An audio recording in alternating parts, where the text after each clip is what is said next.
Hello friends, मैं हूं Prince और स्वागत करता हूं आपका मैग्नेट ब्रेन्स में। हम क्या देख रहे हैं, तो हम बेसिकली क्लास 11 में मैथमेटिक्स का अपना चैप्टर लिमिट देख रहे थे, जहां पे एक्सपोनेंशियल के रिजल्ट्स में हम कुछ सवाल बना रहे थे। अब देखो, ये भी जो सवाल है ना, थोड़ा स्ट्रीम से हटके रहेगा, तो थोड़ा ध्यान देना, इंपॉर्टेंट सवाल है, क्योंकि इस टाइप के एग्जाम कॉम्पिटिशन में सवाल बहुत गलत करते हैं स्टूडेंट्स। अब क्यों गलती होती है पहले वो देखेंगे, और सही तरीका क्या होगा वो भी देखेंगे, और सही तरीका क्यों लेना है ये मैं आपको ऑलरेडी बता चुका हूं, एक बार रिकॉल करवाऊंगा।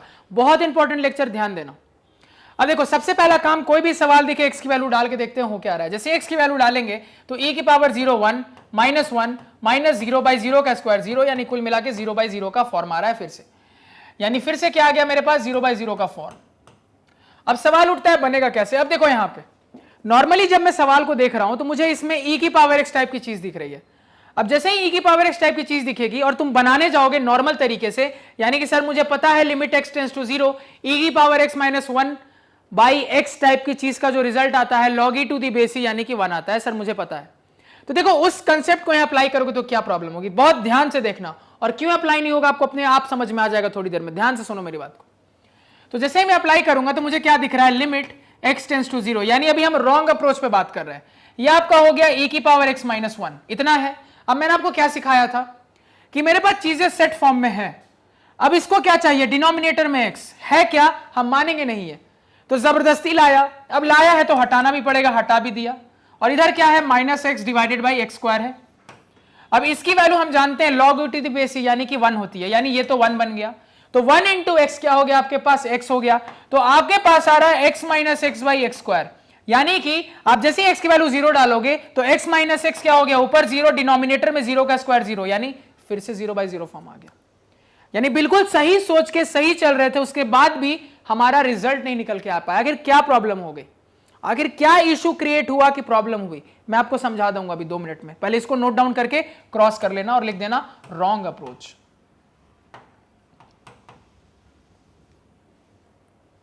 क्यों, मैथ्स के सवाल में ना सही मेथड ये है, ये बताना बहुत आसान है किसी के लिए भी कि तुम ऐसे बनाओ, वैसे क्यों नहीं बनाओ ये समझाना मुश्किल होता है। एक बार आपको वो समझ गए ना कि ऐसे क्यों नहीं बनाना है, तो कभी भी उस टाइप के सवाल में आपको कभी जिंदगी में गलती नहीं होने वाली, क्योंकि इस चीज को ऐसे ही बनाएंगे ये जानना बहुत आसान है, जबकि इस चीज को ऐसे क्यों नहीं बनाएंगे ये जानना मुश्किल होता है। और अगर आप इस सवाल को हर बार अगर जान के चलोगे ना, आपको कभी मैथ्स में प्रॉब्लम नहीं होगी, इस चीज को याद रखना।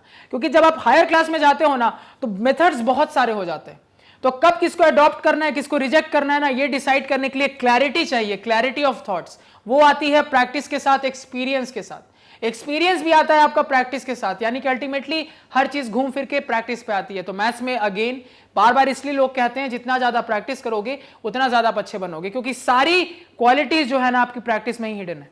अब देखो यहां पे, तो इस सवाल में क्या गलती हुई मैं आपको समझाता हूं। देखो, प्रॉब्लम हुई ये कि आप बिल्कुल सही सोच के सही बना रहे थे, लेकिन देखो इशू कैसे क्रिएट हुआ, ये जब मैं सवाल देखूंगा ही नहीं तो मुझे एक्सपीरियंस से समझ में आ जाएगा। क्यों, क्योंकि मुझे सवाल देखते ही पता लगेगा कि e की पावर x -1 सेट फॉर्म में मुझे दिखेगा, तो मुझे तुरंत दिमाग में हिट करेगा डिनोमिनेटर में 1x चाहिए, लेकिन डिनोमिनेटर में 2x है। तो वही वाली कहानी होगी जो वहां हुई थी। क्या हुई थी कि डिनोमिनेटर में 1x बचा रह जाएगा जो कि यूज नहीं होगा, और वही जो x डिनोमिनेटर में बचा रह जाएगा जो कि यूज नहीं होगा वो डिनोमिनेटर में 0 देने लगेगा, जो प्रॉब्लम क्रिएट करेगा। वो सवाल देख के समझ में आ रहा है, क्योंकि इस पार्ट को सिर्फ 1x चाहिए था, लेकिन डिनोमिनेटर में सवाल आपको 2x प्रोवाइड कर रहा है, तो डिनोमिनेटर में 1x बचा रह गया, आपको 0 देगा, डिस्टर्ब करेगा। तो यहां पे आखिर सवाल बनेगा कैसे। अब याद करो, मैंने आपको कुछ बताया था कि कभी भी अपने सवाल में देखो बहुत सारे अलजेब्रिक फंक्शन है, कभी भी अपने सवाल में देखो बहुत सारे अलजेब्रिक फंक्शन है, और उनके साथ कोई ऊट पटांग फंक्शन है, चाहे वो लॉग आ जाए, कॉस आ जाए, साइन आ जाए, ई की पावर आ जाए, ए की पावर आ जाए, फर्क नहीं पड़ता है। सवाल में जहां दिखे बहुत सारे अलजेब्रिक फंक्शन और उसमें कोई ऊट पटांग फंक्शन आ जाए, मेरा लॉग कॉस साइन कुछ भी हो, फर्क नहीं पड़ता है। तो मैंने आपको क्या सिखाया था, आपके दिमाग में हमेशा यह आएगा, काश ये ऊट पटांग फंक्शन भी एक अलजेब्रिक फंक्शन होता तो बड़ी आसानी से मैं रिजल्ट बता देता। तो वहां पे तुरंत मेरा दिमाग आएगा कि क्या मैं उस पटांग फंक्शन को, क्या मैं उस उल्टे पुल्टे फंक्शन को अलजेब्रिक में बदल सकता हूं। फिर आपका तुरंत दिमाग जाना चाहिए हमारी वो पुरानी क्लास जहां पे मैंने आपको एक्सपेंशन बताया था, जहां मैंने आपको बताया था कि कई सारे ऐसे हमारे टर्म्स होते हैं जिसको हम अलजेब्रिक के फॉर्म में एक्सपैंड कर सकते हैं। और वहां मैंने आपको क्लियर किया था कि आगे हम ऐसे सवाल देखेंगे जहां पे आपको जरूरत लगेगी एक्सपेंशन, क्योंकि उसके बिना सवाल नहीं बनेगा। इसी वजह से हर चीज इंपॉर्टेंट होती है। अब मान लो वहां पे तुम एक्सपेंशन का तरीका नहीं पढ़ते, प्रोसीजर नहीं पढ़ते, कैसे लिमिट निकलेगा, तो ये कंपटीशन का सवाल पर अटक जाते, नॉर्मल सवाल पे ही अटक जाते, क्योंकि तुमको बस इतना पता है एक्सपेंशन लगेगा, अब पता ही नहीं एक्सपेंशन अप्लाई कैसे करना है तो कैसे बनाओगे। इसी वजह से जितनी चीज बताता हूं इंपॉर्टेंट होती है। तो देखो सवाल देख के क्लियर हो गया, बहुत सारे एल्जेब्रिक एक्सप्रेशंस मुझे दिख रहे हैं यहां पे, और एक ऊटपटांग फंक्शन है। तो सर ने बताया कभी भी ऐसा हो, याद रखना, बहुत सारे एल्जेब्रिक फंक्शन के बीच में कोई ऊटपटांग फंक्शन दिखे ना तो एक्सपेंशन हमेशा हेल्प करेगा। और अगर मान लो वो स्टेप पे जाने से पहले एक बार सोच के देखना है कि एक बार ट्राई करके देख लेते हैं कि नॉर्मली बन रहा है कि नहीं, तो ये चीज दिमाग में ही ट्राई करके देखना, या रफ में फास्ट ट्राई करके देखना, 10-15 सेकंड में आपको समझ में आ जाएगा कि आपका आंसर नहीं आएगा। पहले इसको नोट डाउन करो। अब देखो करेक्ट अप्रोच क्या होता, यानी करेक्ट अप्रोच के लिए मुझे यहां पे ऊटपटांग फंक्शन क्या दिख रहा है, तो e की पावर x, उसको एक्सपैंड करना पड़ता। तो एक बार रिकॉल कर लेते हैं कि e पावर x का एक्सपेंशन क्या आ रहा था। तो मेरा e की पावर x का एक्सपेंशन आ रहा था 1 + x square by factorial 2 + x cube by factorial 3 and so on. ये कहानी अनंत तक चलती जा रही थी। बस इसको यहां पे यूज कर दो, सवाल तुरंत खत्म हो जाएगा। देखो लिमिट x टेंड्स टू 0, मेरे पास यहां पे क्या आ जाएगा, तो मेरे पास आ जाएगा e की पावर x के बदले 1 + x square by factorial 2 + x cube by factorial 3 and so on. ये कहानी चलती रहेगी। अब देखो आगे क्या है, आगे मेरे पास एक -1 है, -1 लिखा, और आगे मेरे पास एक और -x है, -x भी लिखा, और होल के डिनोमिनेटर में मेरे पास x स्क्वायर है, उसको भी लिख लिया। तो देखो यहां पे क्या दिख रहा है मुझे यहां पे क्लियर कट दिख रहा है कि इस 1 से ये 1 कैंसिल हो जाएगा और इस x से ये x भी कैंसिल हो जाएगा। तो इससे क्या एडवांटेज मिला, तो एडवांटेज ये मिला कि अब मेरे पास आ रहा है लिमिट x टेंड्स टू 0, यहां से आ गया मेरे पास बचा x square by factorial 2 + x cube by factorial 3 + x की power 4 bye factorial 4 and so on. ये कहानी चलती जा रही है। डिवाइडेड बाय डिनोमिनेटर में मेरे पास बचा है x स्क्वायर। अब क्लियर दिख रहा है मुझे कि इस x स्क्वायर से मैं न्यूमरेटर के हर एक टर्म को डिवाइड कर सकता हूं, और डिवाइड करने पे मुझे फायदा मिलेगा क्योंकि ये जो 2x है, यानी ये जो x स्क्वायर है, ये मेरे हर टर्म के 2x को काट देगा और मेरे सोल्यूशन को लाने में आसानी करेगा।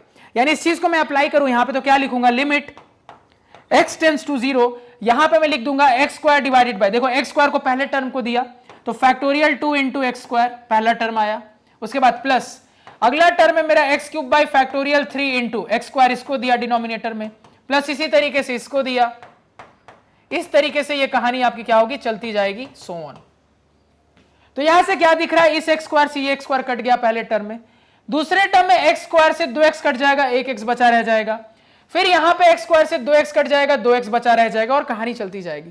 यानी फर्दर प्रोसीड करें तो मेरे पास आ जाएगा लिमिट x टेंड्स टू 0, यहां पे सबसे पहला टर्म क्या बचा मेरे पास, 1 बाय फैक्टोरियल 2 बचा, देखो। उसके बाद अगला टर्म क्या है, प्लस, सिर्फ ऊपर एक x बचा है, नीचे मेरा फैक्टोरियल 3, यानी +x डिवाइडेड बाय फैक्टोरियल 3। उसके बाद मेरे पास क्या है, तो देखो यहां पे मेरे पास अब 2x बचा है, तो x स्क्वायर बाय फैक्टोरियल 4, तो यहां पे मेरे पास बचा +x square by factorial 4 and so on. ये कहानी आपकी चलती जा रही है। किसी को कोई दिक्कत, यहां तक कोई परेशानी नहीं होनी चाहिए। अब देखो यहां पे, तो ये मेरे पास अल्टीमेटली आ रहा है। अब इससे ज्यादा क्या ये रिड्यूस हो सकता है, इससे ज्यादा क्या इसको कम किया जा सकता है, नहीं किया जा सकता है। तो क्या करेंगे, x की वैल्यू सीधे डाल दे। तो जैसे ही x की वैल्यू डालेंगे तो क्या दिख रहा है आपको, देखो यार ध्यान से, पहले टर्म को छोड़ दिया जाए तो एक 0 डालोगे तो 0 बाय फैक्टोरियल 3, फैक्टोरियल 3 कोई नंबर आएगा, 0 by any number 0। Again second case में भी वही कहानी होगी 0, थर्ड केस में भी वही कहानी होगी 0, और ये कहानी चलती जाएगी। यानी अल्टीमेटली आपका रिजल्ट क्या रहा है, 1 bye factorial 2 + 0 and so on, यानी कुल मिला के 1 बाय फैक्टोरियल 2, जो कि और कुछ नहीं आपका 1/2 के इक्वल है। क्लियर है, इसको नोट डाउन करो, यही आपका क्या होगा, फाइनल आंसर होगा। तो बिल्कुल ध्यान देना है आपको, नोट डाउन करें इसको। क्लियर है, तो एक एक्सपेंशन टाइप का हमने रूल देखा, क्यों लगाना पड़ा, कैसे लगाना पड़ा, हर बात पे हमने बात की कैसे कैसे। तो मैंने आपको एक जो जनरल रूल बताया, याद रखना कि कभी भी ऐसा सवाल में देखो कि अलजेब्रिक एक्सप्रेशन भारी मात्रा में है और उसके मुकाबले कोई ऊटपटांग फंक्शन बीच में आ रहा है, तो हमेशा बस क्या करो, आप तो आंख बंद करके जो ऊटपटांग फंक्शन है उसको अलजेब्रिक में एक्सपैंड कर दो, अगर पॉसिबल है तो हमेशा जल्दी आंसर देगा। बस उसके लिए एक्सपेंशन ध्यान में होने चाहिए, इसी वजह से मैंने आपको एक्सपेंशन की ट्रिक बताई थी। हाँ, थोड़ा सा प्रिवेंशन रखना है कि क्यों सर एक्सपेंशन पे जाए, हो सकता है बिना एक्सपेंशन की मदद से ही बन जाए। तो क्या करो, एक बार नॉर्मली बना के ट्राई करके देखो कुछ सेकंड्स में, जल्दी जल्दी, तो खुद आइडिया लग जाएगा कि रिजल्ट आएगा कि नहीं निकल के आएगा, जैसा कि हमने देखा था। तो इस लेक्चर को यहां पे यहीं एंड करते हैं। इसके बाद नेक्स्ट लेक्चर में एक और एक्सपेंशन टाइप का सवाल देखेंगे और उसके बाद हमारा ये फॉर्मेट खत्म हो जाएगा। इसके बाद एक नई वैरायटी की लिमिट देखेंगे हम। क्लियर है? तो आई होप आपको चीजें क्लियर है, कोई डाउट नहीं। अगर लग रहा है कहीं कुछ भी क्लियर नहीं हुआ या कोई भी डाउट है तो आप कमेंट सेक्शन में उस चीज को जरूर बताना। तो आज के पढ़ाए हुए नोट्स आप हमारी ऑफिशियल वेबसाइट magnetbrains.com से डाउनलोड कर सकते हैं, जिसका लिंक वीडियो के डिस्क्रिप्शन में। magnetbrains.com पे आपको क्लास 4 से लेकर 12 तक सारे सब्जेक्ट्स और कोर्सेज मिल जाते हैं सिस्टमैटिक ऑर्डर में अरेंज्ड, और वो भी free of cost. So please do visit our site. Thank you.